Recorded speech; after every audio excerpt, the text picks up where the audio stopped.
Caros alunos, caras, caras alunas, apresentamos agora, no âmbito do nosso curso de Economia Brasileira, o terceiro vídeo sobre o Plano Real, baseado no texto de Cláudio Gontijo, O Plano Real, uma propedêutica crítica.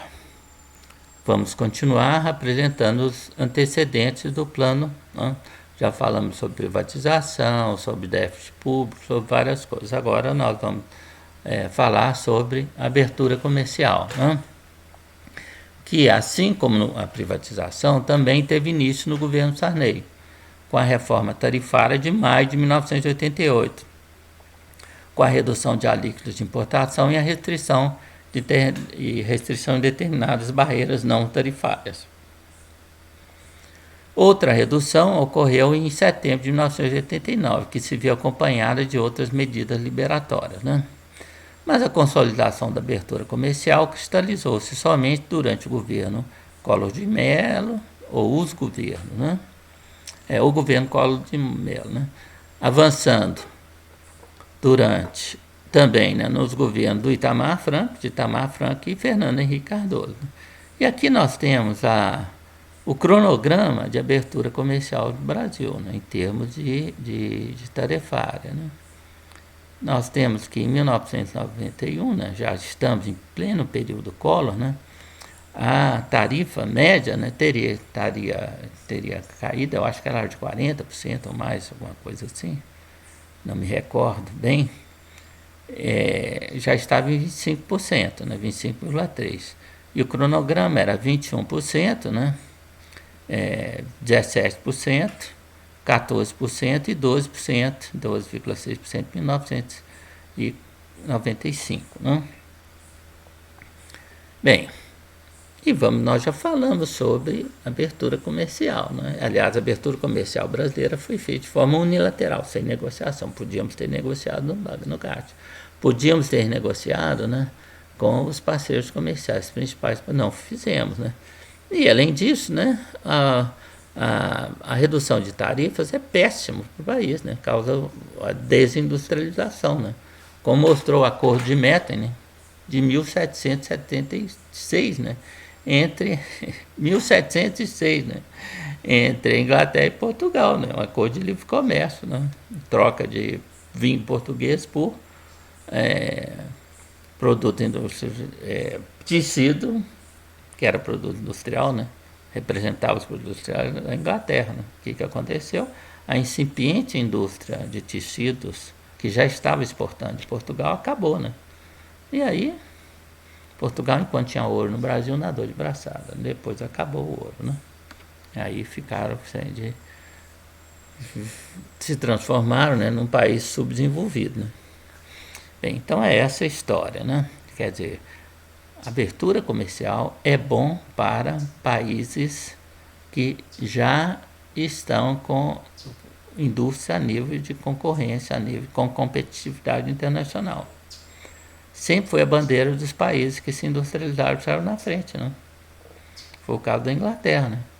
Que, na verdade, aderiu ao livre comércio somente em 1846. Já era a primeira potência industrial do mundo desde 1830, né?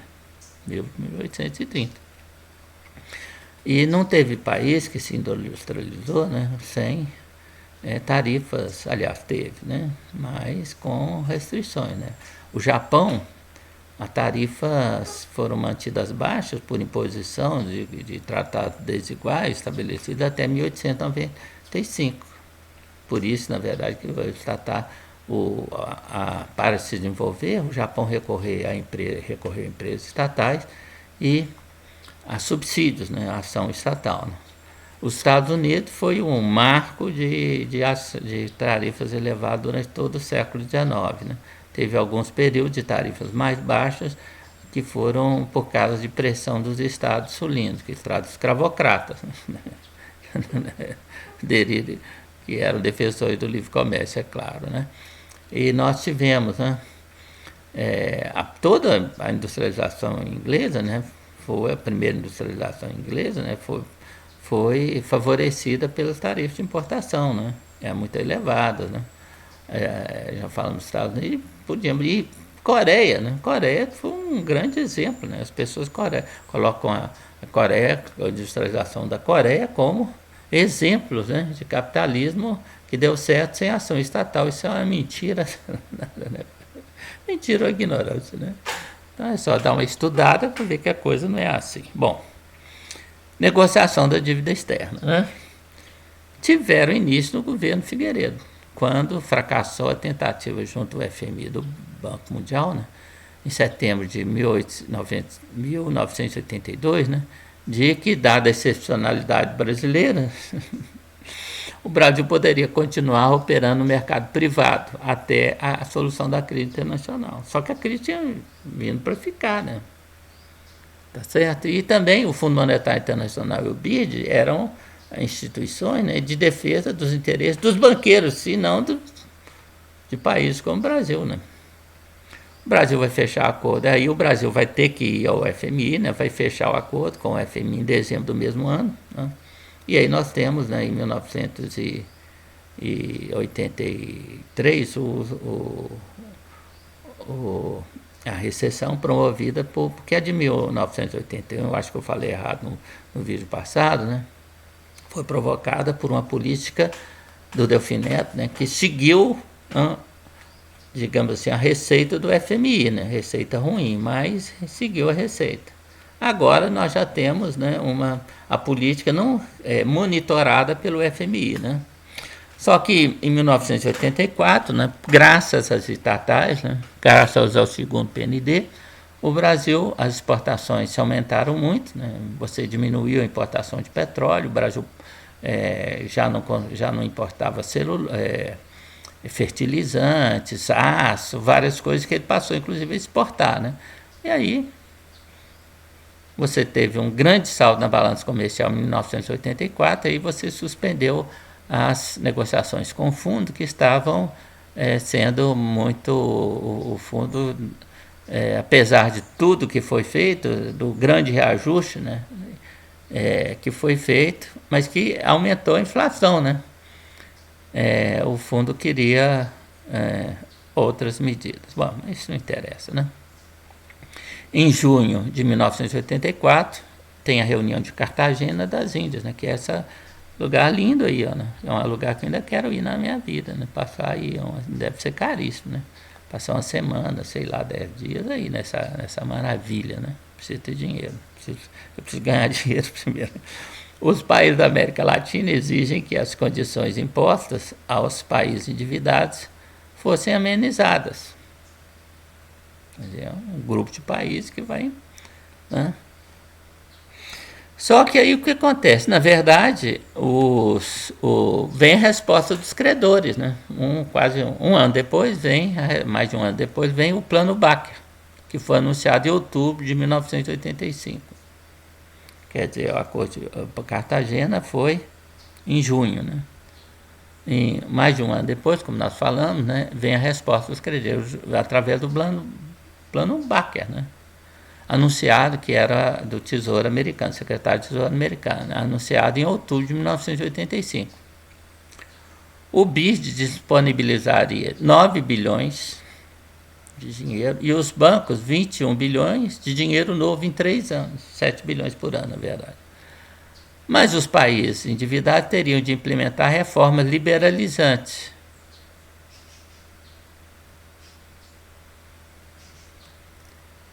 E não se previu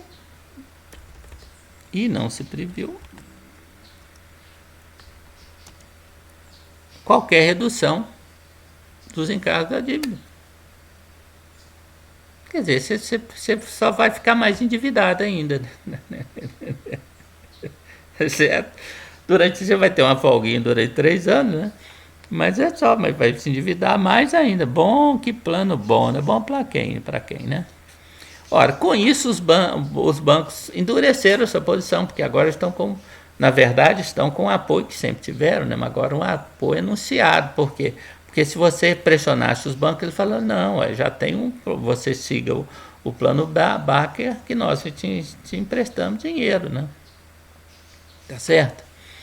Mas outra coisa que houve é que o Brasil contribuiu para isso. Por quê?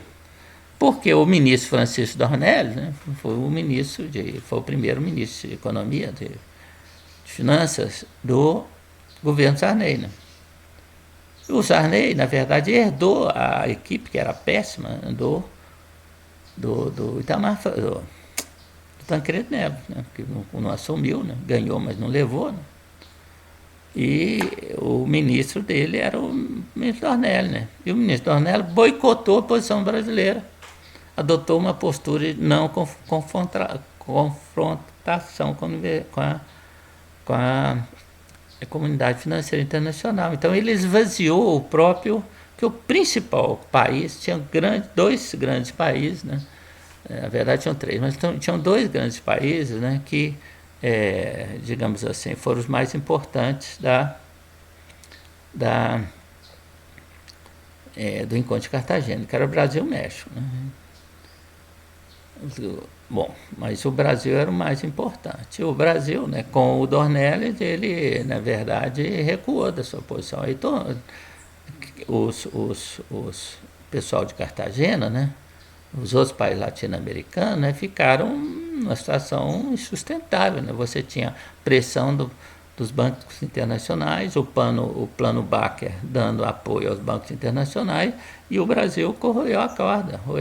Então, Bom, só que o Funaro vai assumir uma postura de confrontação em agosto de 1985, né? Mas só vai declarar a moratória, né, quando o plano Cruzado já tinha, né, rodado, que foi em 20 de fevereiro de 1987. Que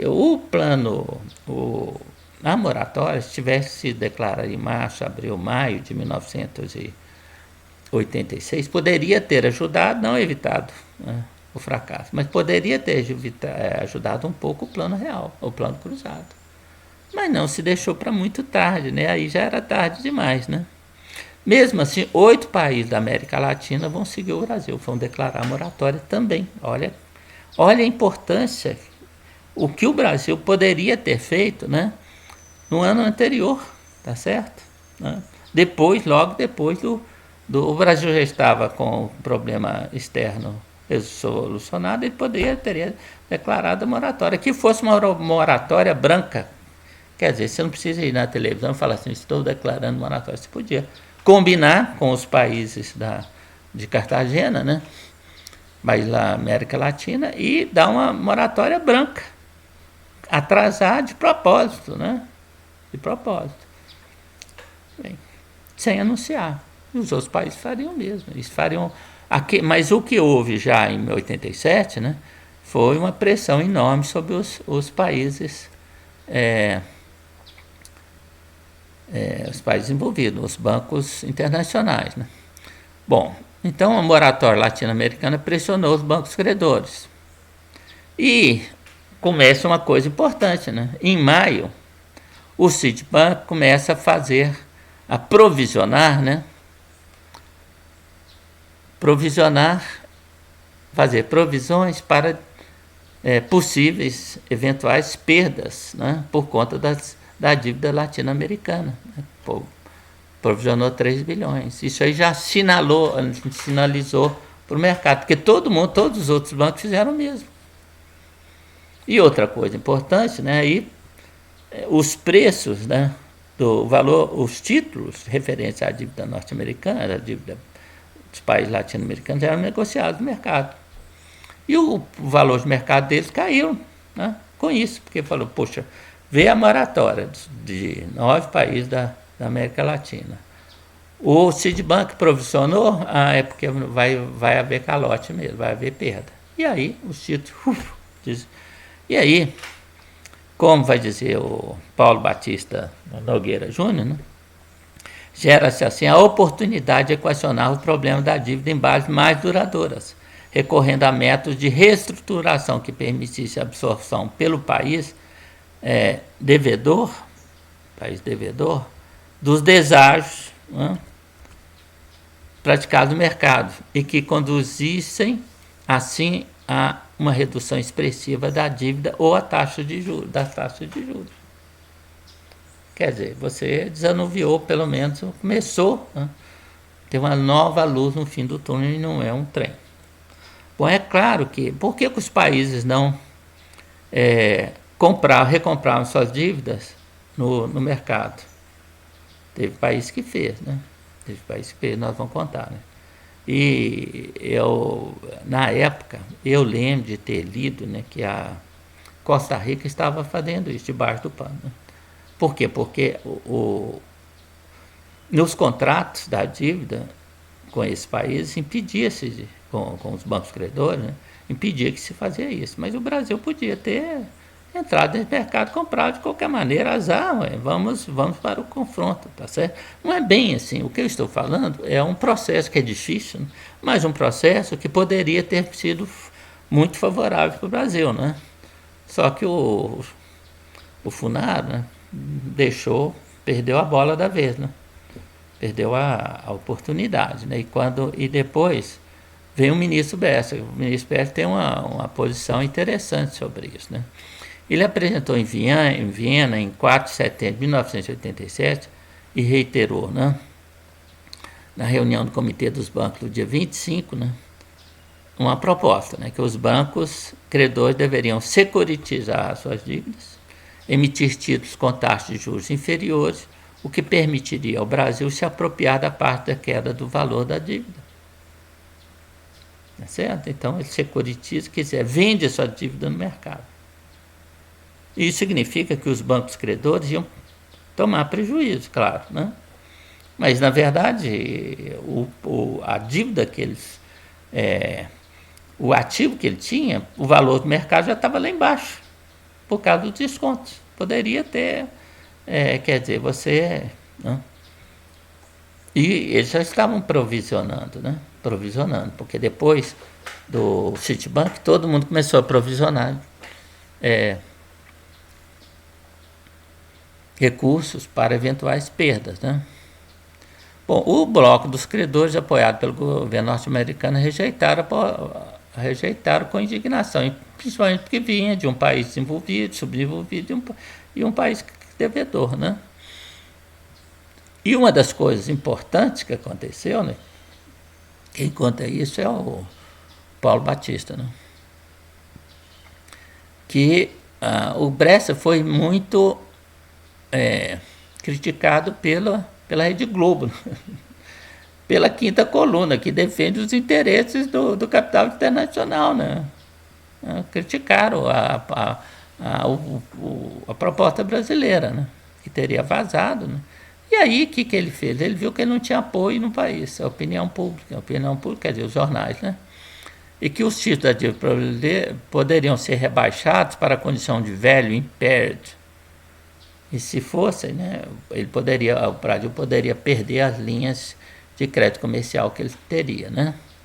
E aí o Bresser firmou novo acordo em 15 de dezembro, envolvendo um empréstimo ponte de 3 bilhões para o pagamento dos juros, né? E aí acabou a moratória, na verdade, né? Mas aí chega, né, o Maílson da Nóbrega. Acabou, mas ela ainda estava anunciada, né? Acabou em termos práticos, né? E ela foi abandonada oficialmente no dia 3 de janeiro de 1988 pelo ministro interino. O Maílson da Nóbrega era um ministro interino, foi substituir o Bresser. Aqui que ele fez, primeira coisa, suspendeu que é uma medida maior. Isso não é para ser tomado por ministro interino, gente. Realmente, esse país é muito difícil, né? Se tivesse feito isso num país europeu, num país sério, né? O Brasil não é um país sério, com isso quem falou não foi eu, né? Quem falou foi o De Gaulle, né? De Gaulle, na década de 60, salvo engano, ou início da década de 70, eu acho que foi na década de 60, não lembro. Não, sei lá, acho que foi na década de 70, não lembro. O Brasil não é um país sério, é isso, né? Quer dizer, um ministro fazer isso, ele teria sido demitido esse limite, quer dizer, imediatamente, né? Se fosse um país sério, né? Mas ele tomou essa medida, né? Realmente, né? Amigo dos bancos, amigo da onça. Né? Quando eu era menino tinha uma tirinha, né? Que era o amigo da onça. Né? Quer dizer, essa história é o seguinte: o que é o amigo da onça? Isso é uma história verdadeira, né? Duas pessoas, né, foram caçar, sei lá, que eles se embrenharam numa floresta qualquer no Brasil, aí 2 ou 3 pessoas, não sei, não lembro mais, né? E aí apareceu uma onça. E aí, o que faz com a onça? Corre, ela corre atrás, não sei o que. Aí um sujeito falou assim, vamos fazer não sei o quê. Aí o cara falou assim, mas você é amigo da onça? O que ele tinha sugerido ia favorecer a onça. Então surgiu essa figura, né? Uma charge, não uma charge, uma tirinha, né? Que saía no jornal todo dia, o amigo da onça é o cara que é amigo do bandido, né? Do assaltante, né? Então, essa é a história de amigo da onça. Não obstante a falta de reservas ter reforçado uma moratória não declarada, né? Entre fins de julho, né? Fim desse ano e julho do ano seguinte. Quer dizer, o senhor Maílson declarou e declarou que não havia mais moratória. E depois ele mesmo conviveu com a moratória. Até isso aí, claro, porque não tinha dinheiro para pagar, não tinha dólares, reservas cambiais para pagar a dívida externa, o serviço da dívida externa, é isso. Bom, mas de qualquer maneira, o abandono da moratória realmente ajudou para que se acertasse novo acordo com o FMI, em outubro do mesmo ano, envolvendo 5,2 bilhões em dinheiro novo, né, por parte dos bancos internacionais, o reescalonamento de algumas obrigações de curto e longo prazo, a manutenção de linhas de curto prazo e a troca de 1 bilhão de dívida antiga por títulos novos. Já não gostei. Porque esses títulos antigos estavam desvalorizados no mercado. Ele troca por títulos novos, ou seja, favorecendo a onça, né?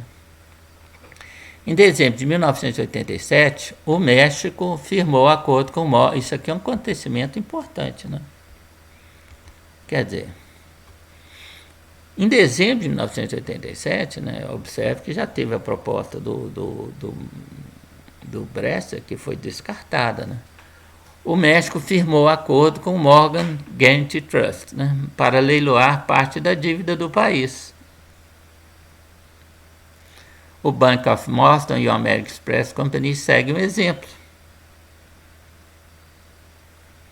E aí o que acontece? Né? Com esse leilão, né? Leilão, você vai leiloar, o título está lá embaixo. Né? Eu acho que a defasagem, o deságio estava em mais de 50%. Né? Quer dizer, você leilou, o deságio vai para 40%, né? E aí, mas isso aí fica que um ganho expressivo, né? Então o México fez isso. Ora, se o México abriu a porteira agora a boiada vai passar, né? O Tesouro Americano e o governo mexicano anunciam em conjunto um plano para alívio da dívida, no qual os bancos podem trocar, por um valor inferior ou de face, alguns de seus empréstimos de longo prazo para o setor público mexicano por novos títulos mexicanos de longo prazo, com o principal garantido pela compra de novos títulos do Tesouro Americano pelo México. Isso é muito interessante, né? Quer dizer, o México vai comprar título norte-americano, que significa reduzir suas reservas internacionais, né? A não ser que tenha empréstimo norte-americano, né? Ele compra títulos e esses títulos garantem, né,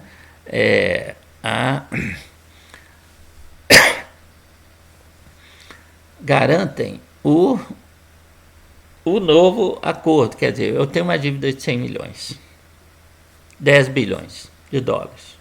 O que eu faço? Eu compro 8 bilhões de dólares em títulos públicos americanos, né? E pago 8 bilhões, né?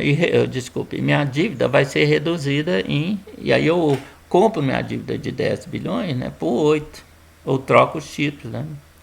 Então eu ganho 2. É essa a ideia, tá certo? Essa a ideia.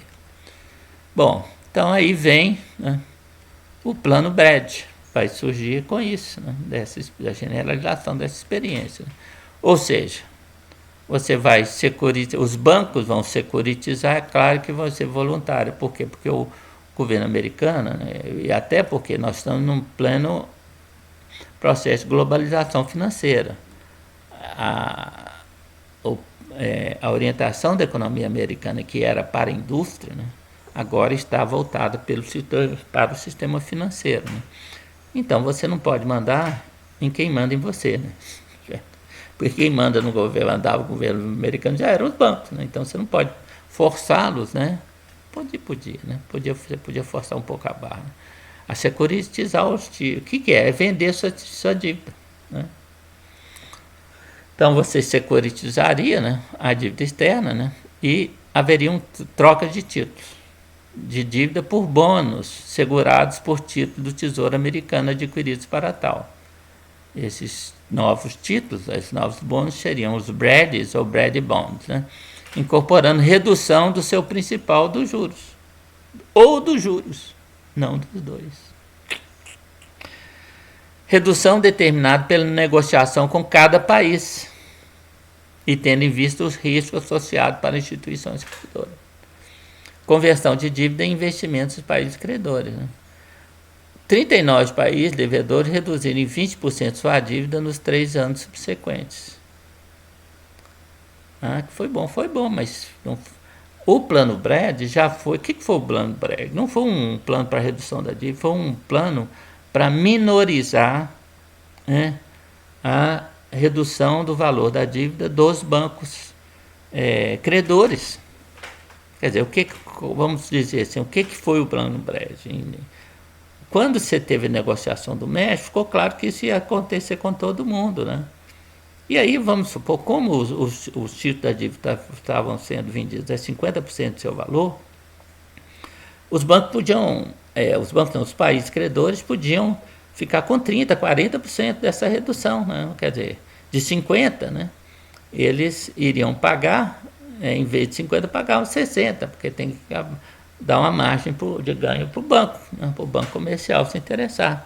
E aí vem se faz um plano BRAD, no qual a redução da dívida diminui, digamos, de 40% para 20%. Então, quem saiu ganhando com a história foram os bancos. Essa é a essência do plano BRAD, né? O Brasil vai assinar o plano, né? O acordo preliminar referente ao plano BRAD em 9 de julho de 1992, durante o governo Collor. Mas aí o Collor foi empichado, né? E aí inviabilizou a continuação, né? Mas, início de 1942, o senhor Fernando Henrique Cardoso, como não poderia deixar de fazer, né, fechou um acordo com os bancos mundiais, né, com os bancos internacionais, né? E a gente fica pensando assim, para quê? Não é aqui. Por que eu estou falando? Por que nós estamos falando para quê? Primeiro, né, que quando a gente examina, né, a conta de rendas, né, do balanço de pagamento, observe que ela, em termos do PIB, ela que chegou a atingir 14% de 1984, né, e estava em torno de 2%, né, a partir de 1992. Então, embora o peso da conta de rendas ainda custava custou em 1993 6 bilhões de dólares, né? Ora, nesse momento, as reservas internacionais já tinham se recuperado. Observe, né, que ela, né, saiu do mínimo lá de outubro, dezembro de 1992, né, 1991, né, ela vai chegar a 36 bilhões sem assinar o plano BRAD. Você podia até fazer um mise-en-scène, né? Você dizia que ia fazer o acordo, não faria, né? Não fazia. Essa altura, o problema da dívida externa brasileira já tinha sido resolvido. Esse é o problema, né? Pode-se conjecturar que não foi a melhor opção para o Brasil. Pode-se conjecturar, é a conjectura que eu faço, né? Eu acho que foi uma burrice, né?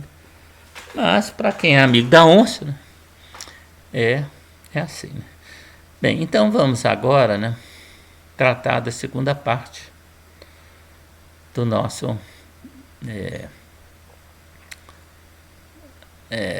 exame do plano real, né? E que é a cronologia do plano real, né? Nós já falamos, o plano real foi inserido no processo de reestruturação do do modelo de desenvolvimento brasileiro, né? Para, né? Reestruturação é que é para, né? Para o modelo neoliberal de desenvolvimento. Por que está em SIC? Nós colocamos SIC aí, SIC é conforme a origem, né? Conforme a citação, né? Quer dizer, nós não tiramos isso, nós não inventamos isso, né? Se falou, né? Se fala ainda em modelo neoliberal de desenvolvimento. Não há modelo de desenvolvimento neoliberal. O modelo de desenvolvimento neoliberal é não um modelo, né? Você libera o mercado como ele. É igual, você acha que o desenvolvimento é igual ao mato, né? Deixa, não faz nada que cresce mato na região. Né? Isso aí, não é? O Plano Real procura acabar não somente com a inflação inicial, mas também eliminar os fatores aceleradores da mesma. Vamos lembrar, né? Supostamente confirmados pela experiência do Plano Cruzado. É aquilo que nós falamos no vídeo passado, tá certo? Você tinha a equipe de economistas é a mesma, aqueles que conceberam, não executaram, conceberam o Plano Cruzado e aqueles que vão conceber e implementar o Plano Real. A equipe é a mesma, né? E se tinha que acabar com a inflação inicial, né? Mas tinha que se acabar também com os fatores aceleradores da inflação. É isso que é o plano, né? Então, o Plano Real envolveu 4 etapas. O ajuste fiscal, né? A sincronização dos preços relativos,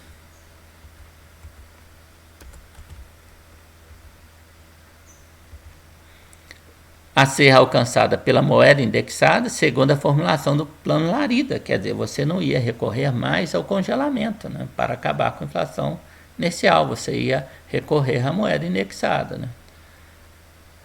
A emissão da nova moeda, o real, com o valor de moeda indexada, com o valor da moeda indexada, né, a moeda indexada não seria uma moeda, seria apenas um índice de uma moeda virtual, nem uma moeda virtual, era uma moeda de conta, né? Essa moeda de conta, né, iria se transformar numa moeda efetiva, né, ou ia ser substituída por uma moeda efetiva, né, no dia da entrada de circulação, que ocorreu, né,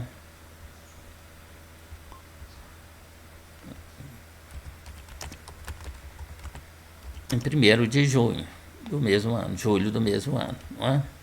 Quer dizer, quando se criou essa nova moeda indexada, não se tinha ideia de quanto tempo ia durar. Né? E a adoção da âncora monetária para evitar o retorno do processo inflacionário, devido à remonetização da economia, né? A ser alcançada pela entrada em circulação em circulação da nova moeda, né? Em circulação da nova moeda e da expansão descontrolada da oferta de moeda. Aquela ideia, né, de uma das razões de fracasso do plano cruzado foi a expansão descontrolada da oferta de moeda causada por uma política monetária passiva. Bem, então temos a primeira etapa. Quem botou a segunda aqui?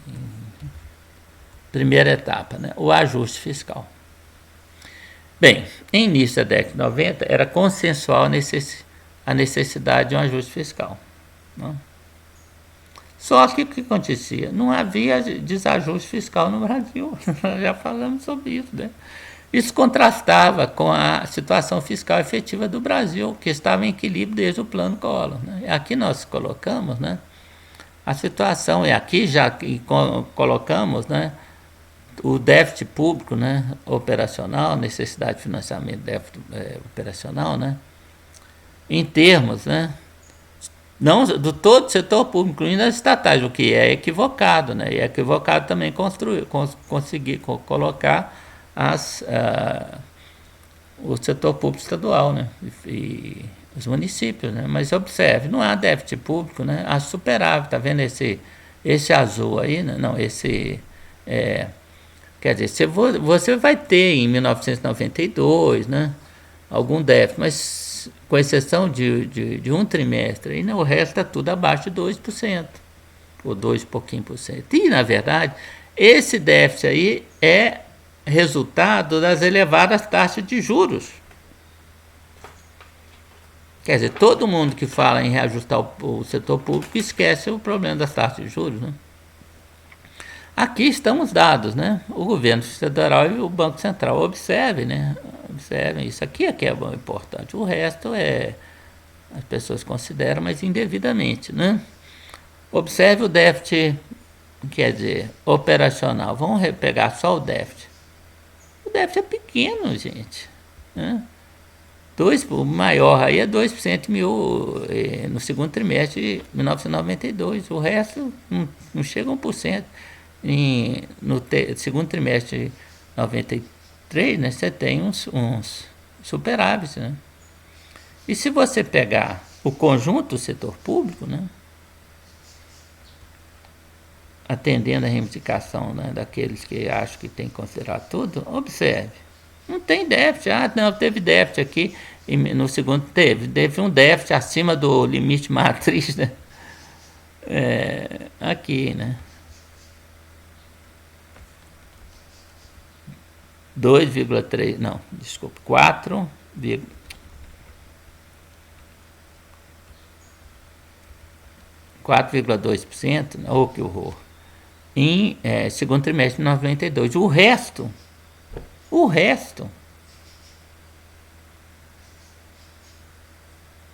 é mínimo, né?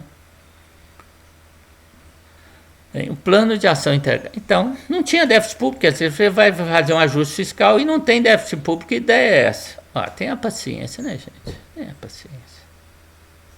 Realmente é uma coisa impressionante, impressionante. Plano de ação integrado foi lançado, né? O PAI, né?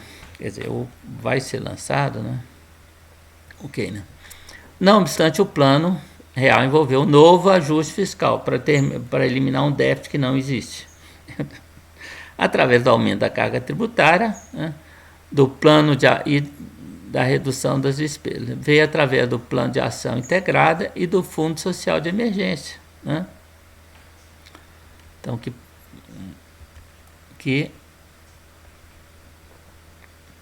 Plano de Ação Integrada foi lançado no dia 14 de junho de 1993. Né? Listava uma série de prioridades, dentre as quais a redução do gasto da União, acompanhada da adoção de mecanismos voltados para o aumento da suficiência, tudo bem, né? O aumento, quer dizer, a redução do gasto já tem um aspecto negativo, né? Por causa do efeito multiplicador do gasto, né? Você vai impactar negativamente o PIB. Aumenta a receita tributária, 2 tiros no pé, segundo tiro no pé. Né? Se aumentar a receita tributária, você, por exemplo, a última vez que eu olhei o multiplicador keynesiano da economia brasileira é em torno de 1,9. Vamos arredondar para 2. Ou seja, se você cortar os gastos da União em 10 bilhões de reais, ou de dólares, né? Vamos botar 10 bilhões de dólares, né? O que acontece? A renda nacional cai 20 bilhões. E quando a renda cai em 20 bilhões, né, a carga tributária é 35%, então, na verdade, o seu déficit cai de 10 para 7, que a arrecadação tributária vai aumentar. Então, você causa uma redução, né, dos gastos em 10 e você ganha 3.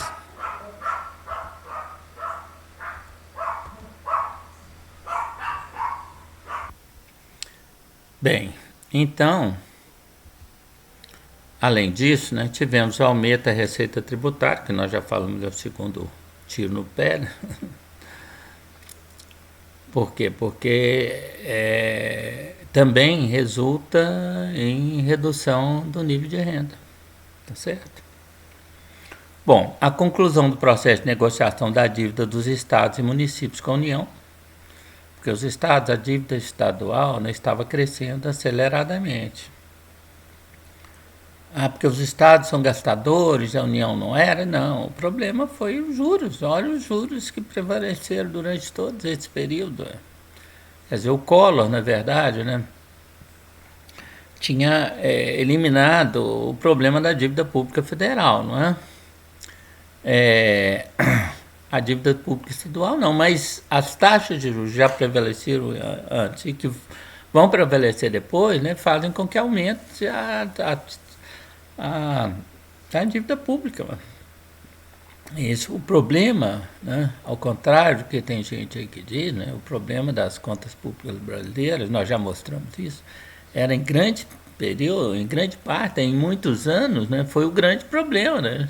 Tinha déficit público por causa das elevadas taxas de juros. E aí você diz que o Estado é ineficiente. Né? Isso sempre, né, o pensamento meio liberal, conservador, na verdade, é sempre falso. Né? É sempre baseado em mitos, na repetição de mentiras, né, pelos meios de comunicação, dia após dia. Né? Bom, então a ideia era, e isso vai ser feito, né, vai se formar um acordo da dívida do Estado com a União e a União vai travar, através desse, a possibilidade, né, de qualquer equilíbrio fiscal das contas estaduais. Bom, controle mais rígido dos bancos estaduais, considerados os canais de sustentavam os gastos excessivos pelos governos. Isso é outro mito, né? Mas é um mito que nós não temos tempo aqui para examinar exatamente. Né? O que eu vi é que os bancos realmente sustentavam os gastos através das operações de antecipação da receita tributária. Né? Mas essa é uma questão mais complexa, né? Que nós não temos tempo. Né?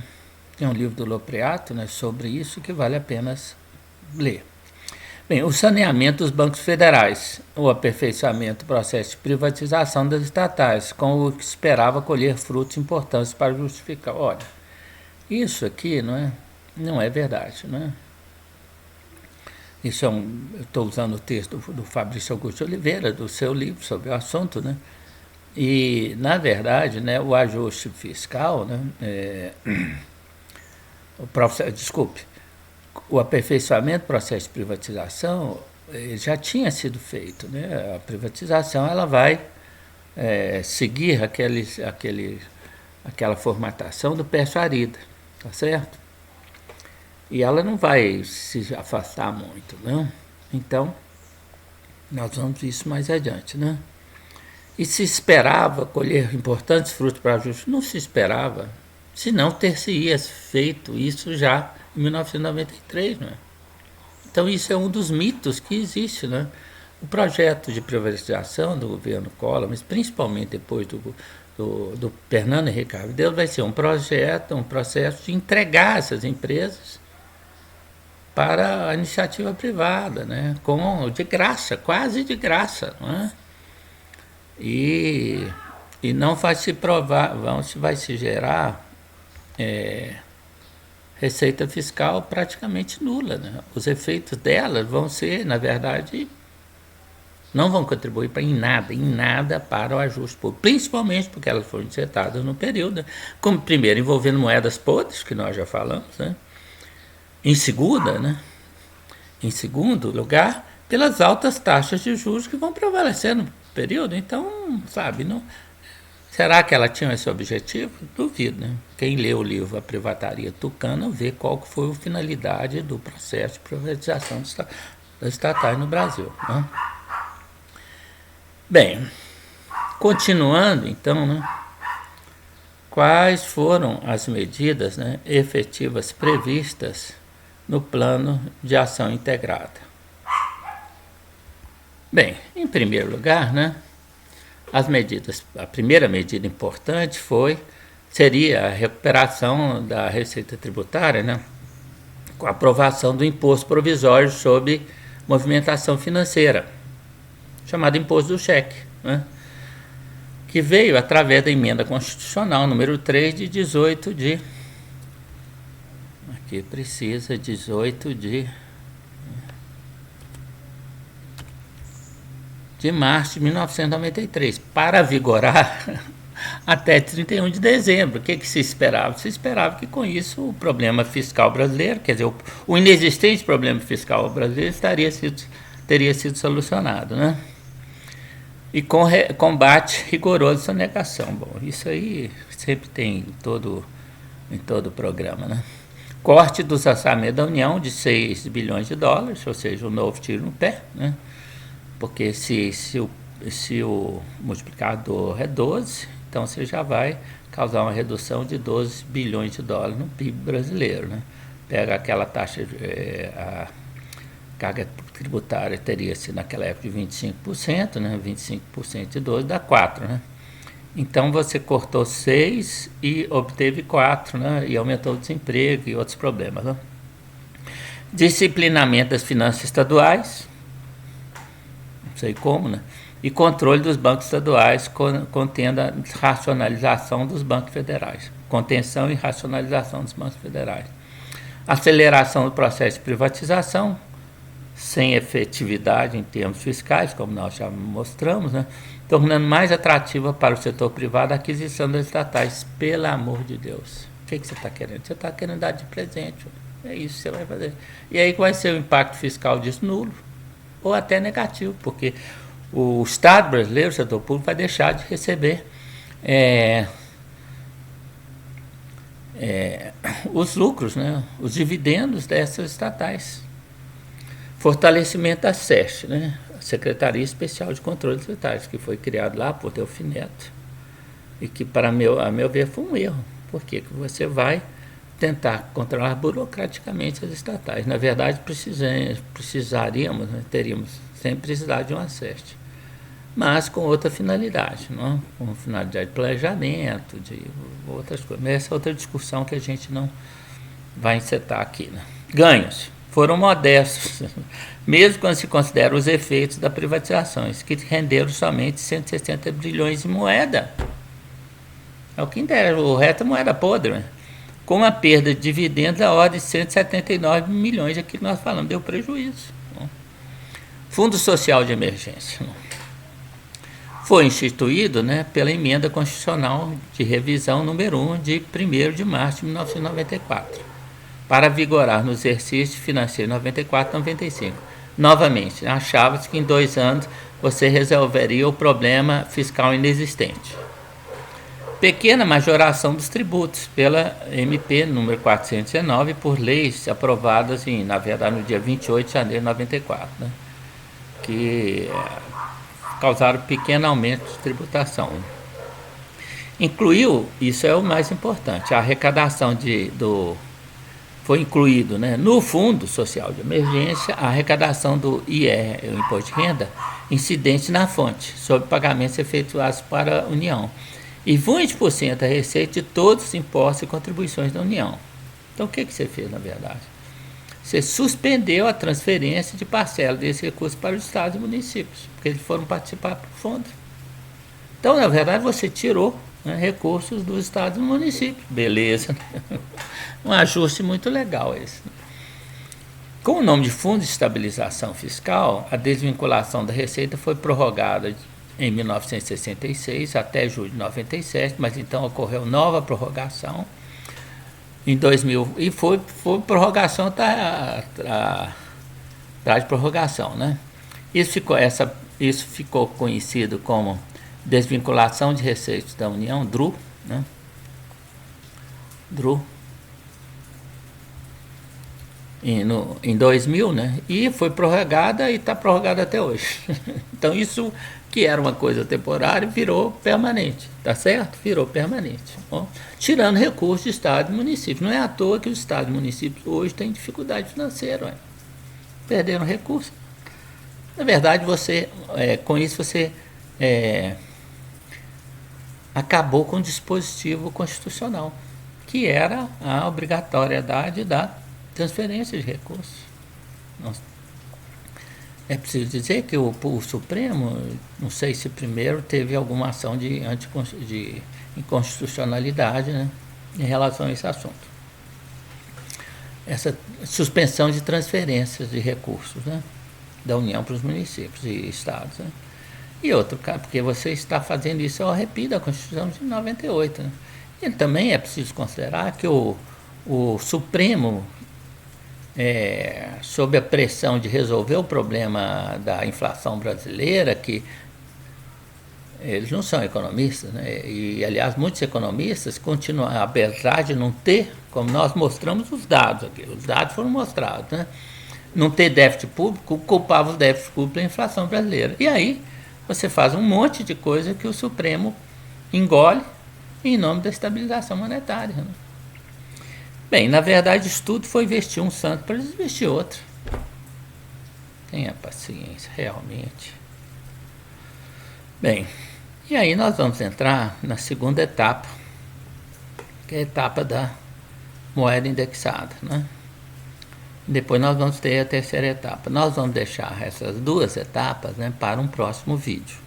Nós vamos ficando por aqui, então, agradecendo a atenção de todos, né, e esperando contar com todos para assistir um novo capítulo sobre nossa novela, né, sobre o Plano Real, né.